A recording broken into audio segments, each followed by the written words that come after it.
The ministers of the Interior met for an informal meeting hosted by the Slovenian Minister of the Interior at the Congress Centre Brdo and demonstrated political will in favour of gradual progress in the formulation of the common EU migration policy. The ministers dedicated the working lunch to exchange views on how progress in negotiations on the new Pact on Migration and Asylum can be achieved.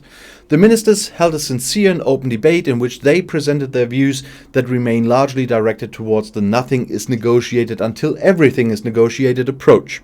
However, there is still a possibility of making a step forward with a full package with the files that are not related to the most sensitive issues of the Pact, particularly the Eurodac regulation. I am pleased that we demonstrated political will in favour of gradual progress in the formulation of the common EU migration policy, said the minister, in the kind of summary of the working lunch debate.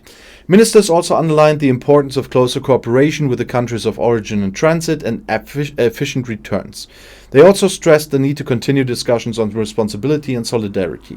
The next steps toward adoption of certain legislative acts will be mapped on the grounds of the debate. The ministers expressed shared concern regarding the situation in Lithuania and conveyed strong support to Lithuania in managing the migratory pressure. The ministers also addressed the item regarding the future of the Schengen area.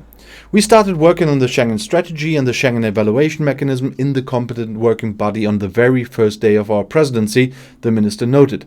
In the debate, the ministers formulated common guidelines about their views on the proposals of the Schengen Code and the EU Police Cooperation Code, which the European Commission is to present by the end of the year.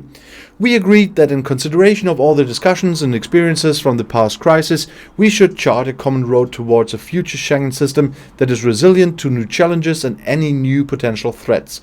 In order to formulate a future Schengen area, we need a comprehensive approach with appropriate balance between tighter control on the external EU borders and the measures inside the area of free flow. Therefore, we must restore mutual trust as soon as possible, the minister also added. Under the item of the impact of digital files on the work of law enforcement authorities, ministers were shown a practical demonstration on how the proposal on artificial intelligence regulation will impact the daily work of police and what obstacles and challenges they may face in investigating crime.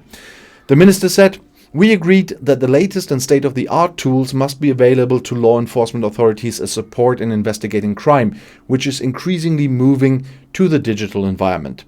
The ministers will report the joint opinion that the use of artificial intelligence in investigating and other crime-preventing procedures is crucial.